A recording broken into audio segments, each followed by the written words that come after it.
It's glad to have you join us on the program. I'm Simisola Atikun. The Rivers State chapter of the ruling All Progressives Congress APC is in turmoil, with factions at odds over a threat to impeach Governor Siminalayi Fubara.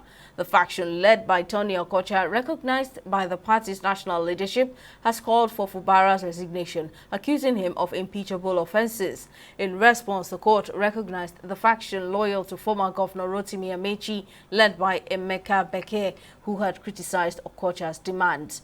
Despite the tensions, Governor Fubara remains optimistic, urging Rivers residents to stay peaceful and law-abiding. Meanwhile, Speaker Martin Zamewole and 26 other lawmakers boycotted a peace meeting called by Governor Fubara. In a separate move, the Amewole-led House of Assembly issued arrest warrants for the chairman of the Rivers State Electoral Commission, Justice Adolphus Enebeli, and 4 other commissioners.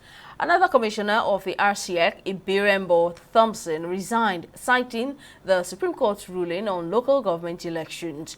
Worried about this development, a former governor of Rivers State, Rufus Ada George, among other party chieftains, have called for calm, urging all factions to avoid inflammatory rhetorics and focus on peace for the state's well-being. Our public affairs analyst Alesta Wilcox joins me to unpack these issues. Thank you for your time. Well, there seems to be no end in sight to this political unrest in Rivers State, especially with this recent conflict between the factions recognized by the party's national leadership and those loyal to former Governor Rotimi Amechi. And what are your thoughts on this worsening situation in the state? Well, Rivers State is a pupil of the absurd, from the mundane to the absurd. Nobody can really understand again what's happening in Rivers State. And the worst part of it is the fact that the Supreme Court came in and put total spanner in the works. When we are thinking that we're already getting to the end of the tunnel, the Supreme Court just came in and put a total spanner in the works. The last judgment of the Supreme Court is the most unfortunate judgment that that has happened in this country, because the Supreme Court is a court of policy, it's a court of direction, and they should know that, and they know that most of the decisions are far-reaching, and it becomes the constituted law, and they are supposed to give judgment that should be for good governance, maintenance of law and order, and to be able to move the country forward, like they've done in the past. But in the case of Rivers State, the judgment brought in more damaging effect than damage control. So a party thinks they have won, and so they are basking in the euphoria. Now it's affecting the multiplicity of others, because the APC in Rivers State is polarized into 2. One, the group that is loyal to former Governor Mechi, that has a liking, a backing of the governor, and secondly, the other group that is loyal to the former FCT minister, talking about the former governor, that was imposed in Rivers State by the national executive of the APC. So it's like Rivers State has become a guinea pig of all forms of experiment and all forms of manipulations from forces both within and from outside. And I think this one now, one would be tempted to say that federal might is being brought into Rivers State in order to suppress or to promote certain interests and suppress the other interests. This is just exactly what's happening in Rivers State, and it's sad. It's unfortunate for a state like Rivers State that have always been known to be politically calm, politically relevant, politically matured. But this is really throwing spanners in the works in every ramification, and Supreme Court made it worse. That looking for solution might just not be in the horizon anytime soon. Now, Governor Fubara recently invited members of the House of Assembly to discuss ways to resolve this crisis, but the lawmakers rejected the request. What does this indicate in terms of, efforts to end this feud between both sides and the crisis in general? Well, I was glad when the governor extended that invitation to the members of the State Assembly. But don't forget, these are persons that are at daggers drawn, and they are prepared to get their own pound of flesh from the governor. not because of their own, but because of their principal. Talking of the FCT minister, Nyesom Wike, these are persons that are 100% loyal, and of course, the victory they got from the court can be attributed to the person of Nyesom Wike, not just because of them. I mean, that is obviously clear to everybody. So they are taking the bidding, they are bidding from Nyesom Wike. They are not acting on their own. Those assemblymen, they are not acting on their own. So it is only the only person that can tell them what to do and they will do is Nyesom Wike. Nobody else. They are not acting on their own volition.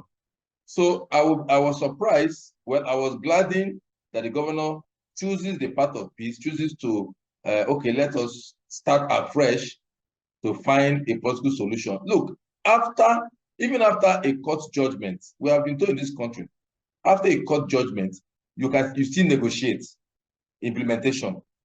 Okay? The Supreme Court has given their judgment. Yes, though majority of people do not agree, it didn't go down well with a lot of people. In fact, I'm sure that majority of Rivers people are sad and with the judgment of the Supreme Court, the way the judgment was crafted and the way everything went. But that is not a leeway for there's always magnanimity in victory. So that is not a leeway for the members of the assembly to understand one thing clear, that, well, this is Rivers State. If it burns down, even if you have won, even if the court has given victory, if it burns down, of what value is it to you? If you win to the what of tomorrow, you still have a long political future ahead of you.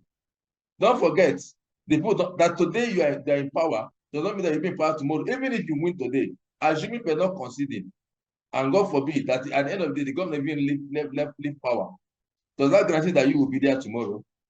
Are the Rivers people sleeping? Yeah, the Rivers people have been docile for a long time. We've been very docile. And that is even why we get to this level. Because of our docility, we are not the Rivers people that we used to be in the 80s, in the 90s.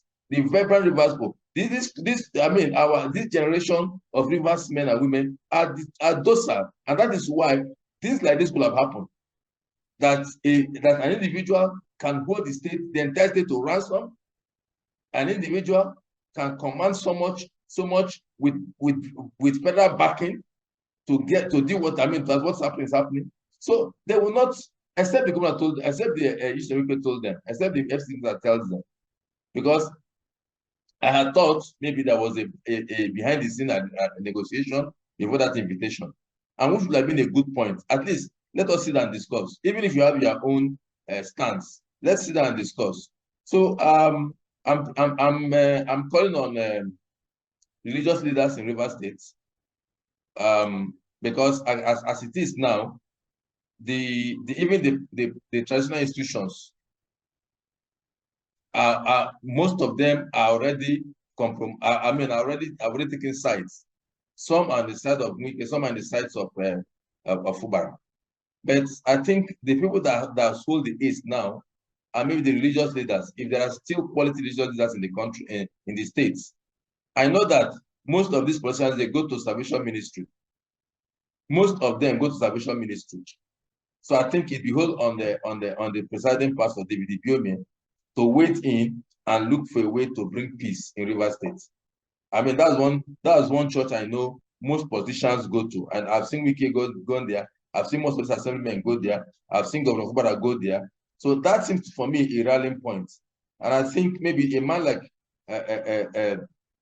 David Ibiome might hold the ace to resolving this issue, and there have to be peace in Rivers State. That's just my thinking. I don't know how feasible that will be, because I don't think politically, even thinking traditional, this might bring any sensible, any reasonable solution. Maybe the religious leaders need to step in at this point to see how they can turn the tide around.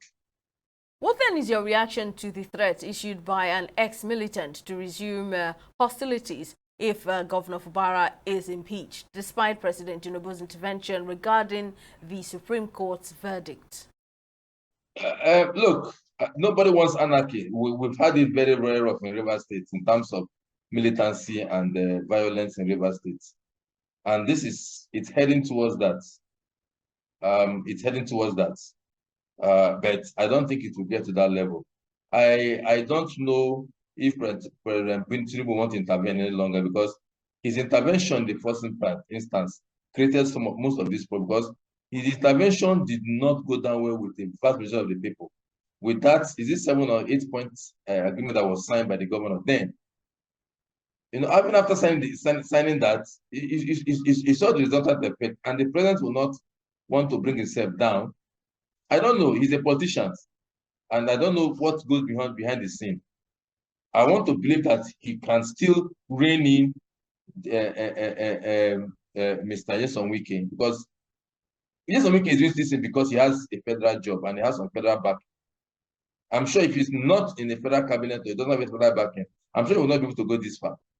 So President Tinubu has hold the ace, and in the unlikely event that there is disruption, militancy in Rivers State, it will not all go well for the country, and so we should avoid it. Nobody is happy what is happening, and nobody wants the governor to be disgraced. This is Rivers State, for goodness sake. Nobody wants our governor to be disgraced out of office on account of that Supreme Court. It's just the Supreme Court judgment that has brought, I mean, at some point there was stability. But if the Supreme Court judgment has not taken as far as when I read that judgment, some of the contradictions I see vis-a-vis earlier pronouncement of the same Supreme Court in matters like this, it beats my imagination. I'm not kidding. I'm not a lawyer, but I have read too many. I am interested in what happened in the judiciary. I've read too many judicial pronouncements, too many judgments in respect of this kind of matters, defection. But the way the Supreme Court approached this issue as Rivers State, the way the Supreme Court lambasted the governor, put all the blame upon the governor, even with false timelines. I saw a lot of false timelines that the Supreme Court used. But of course, they're the final court of the land.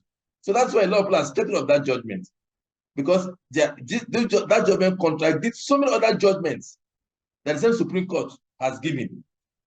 But this is where we find ourselves. This is where, because I mean, people, it is not there's not this iota of reign of impunity. I can do anything, and of course, if I have the court behind me, I can get scot-free. And which society will thrive on that? Which society will thrive on such things? We've seen how the judgments that come in favor of this assemblyman, how they come in favor of the 27th. They all came from Abuja and from a set of particular judges. And those judgments come speedily with the speed of light. I mean, there are barrages of cases pending in the courts, both court, High Court, Court of Appeal, Supreme Court. How come this Rivers State case just went like a flash of light and it has gotten a judgment? Even the judgment came barely 2 weeks. Barely 2 weeks after barely 2 weeks or thereabout after the councils made their final submission. Barely 2 weeks. Meanwhile, you have a window of 90 days to deliver judgment. How come? What the speed? So this is giving a lot of concern, a lot of misgiving to a lot of people. How come these cases took so much speed? If there are not some remote hands somewhere, so much speed, and the governor was thoroughly lambasted. Every blame was put on the governor, including the conduct of local government election that every state conducts. Rivers State own this has to be. Come on. So I don't believe any militants will have in Rivers, because I know how we have suffered it. We Rivers people, I know how we suffered militancy, both for the pro and the against. I don't believe we should come back. So we shouldn't get to that level. And this is where reasoning to prevail over any other political consideration. Reasoning will prevail, because violence, no matter how minute, does no one any good. And that's why, like I said earlier, I'm still calling on religious authorities. Now, they might hold the ace, because every one of them goes to church. Every one of these actors, I mean, there's no Muslim among us in Rivers State that in political office. So every one of us goes to the church. And I've mentioned a particular church, Salvation Ministry, which every one of them go to, either formally or informally. So Pastor David Ibiome, the pastor I love so much, has a key, might hold the key to bringing these parties together and to ensure that peace prevails in Rivers State. That is the only way. Dialogue is not the only way out. Not that one, yes, the assemblymen, they will think they have won, but there's magnanimity in victory. Because you never know tomorrow. There's always a tomorrow. That's just what I can say. May God bless Rivers State. Oh, Mr. Wilcox, we'll take a short break now and the conversation will continue when we return. Do stay with us. We'll return shortly.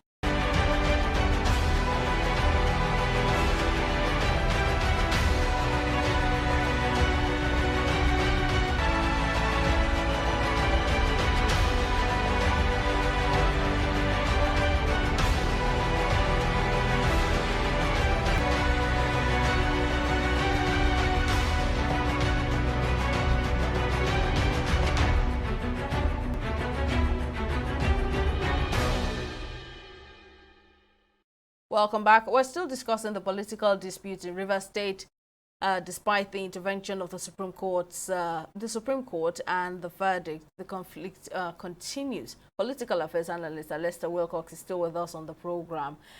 Now, recently, the lawmakers have followed through on their threats by issuing an arrest warrant for Justice Adolfo Senebeli, chairman of the Rivers State Electoral Commission, along with 4 other commissioners. This comes alongside the resignation of one commissioner who cited the Supreme Court's verdict as the reason for his decision. Do you think that there's any justification for the planned arrest? I think, as I said, the assemblyman is trying to do a kill on all of them now. So they are trying to take as much advantage as possible. Now, why would they start from local government, the State Electoral Commission? They want to control the apparatus of the conduct of local government elections so that their own, if they're threatening the chairman with all kinds of threats, he will succumb to doing their bid rather than doing the governors. Remember, state electoral commissions are not, they are all tools. They have never been independent. That's for sure. If you look at it, every state. So whoever is able to use whatever force or power to control the SEC, the State's Independent Commission, will have his way through the local government elections. Now the committee has fixed August 9th for a rerun of local government election. So they are trying as much as possible to either intimidate, bring him to submission so he will do their own bidding. That, of course, is what they are doing. But of course, I don't know what the legal implications are. I'm sure. Let also not start a new round of legal fireworks with respect to the SEC, for that now to start derailing the local government election, because sometimes too the SEC chairman or the independent body, they also have a right. They can also approach the court to seek injunctions and all that. So it's messy. So for me, I think the assemblymen should tread with caution. That is just the least I can tell them. They should tread with caution. Right now, yes, you think you are basking in the favor of your victory at the Supreme Court, but there is always the other side of the coin. Yes, as much as you want to take as much advantage in a short time with your victory, to see how much advantage you can take for yourself and for your group. But again, it's Rivers State we're talking about here. The commissioner that resigned, it is his right to resign. Those that, and some of them have gone to court, it is also their right. What the law says, I don't know. I cannot interpret what the law says or the full implications of the Supreme Court judgment. There are, lawyers have a way of interpreting full implications. Sometimes if they are at a loss, they go back to the Supreme Court for other even if you have seen the CTC. So it is anybody's right to so will. But what the assemblyman is doing now to the RISEC is to find it, because you cannot sack the chairman. The chairman is guaranteed a 5-year term, I think. I don't know how long he has spent. So what they're trying to do now is to cow him to doing their own bidding. Because if the next local government election comes and they're not able to install their own stooges or their own members as local government administrators, they also find it difficult when the general election comes, because local government, who controls local government, has a lot of influence. So what I'm saying here is that they are only trying to flex their own power in order to get control of whoever of the SEC. If the chairman budge or succumb to their threat and their pressure, well, that means that They have succeeded in cowing him. And when the election comes, they will see that their own members were all declared winners. That is just the game plan. That for me, that's just the game plan. Who controls what? And that was why this whole judgment came at the same time, strip the governor bare naked in the marketplace of all his own apparatus.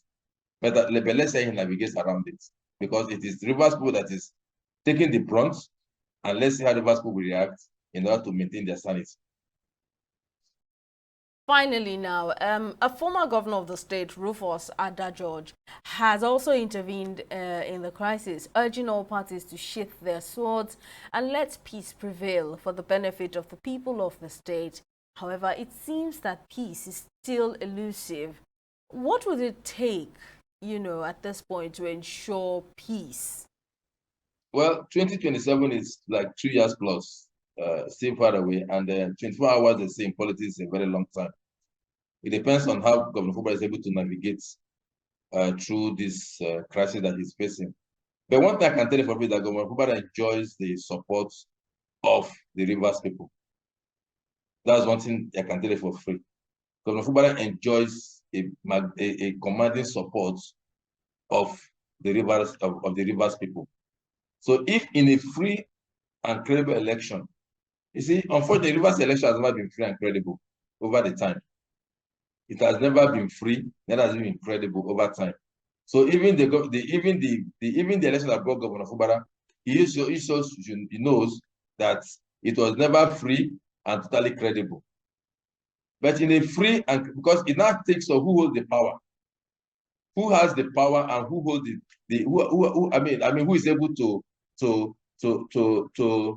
to manipulate the apparatus of states as to be able to command election victory. That is what happens in Rivers the majority of the time. So, but in a free and fair election, that will be, if it's conducted 10 times over, I am 100% sure that Governor Fubara will still be returned elected in Rivers State as it is today. Because a lot of people are seeing gross injustice against Governor Fubara.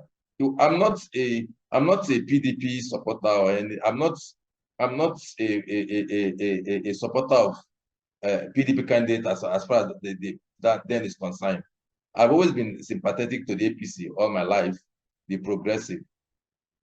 But when people saw what was happening to Governor Fubara, a lot of Rivers people put away political sentiments and even tribal sentiments. Upland, it now becomes like it is now two camps, those for and those against. It's no longer along party lines or ideological lines.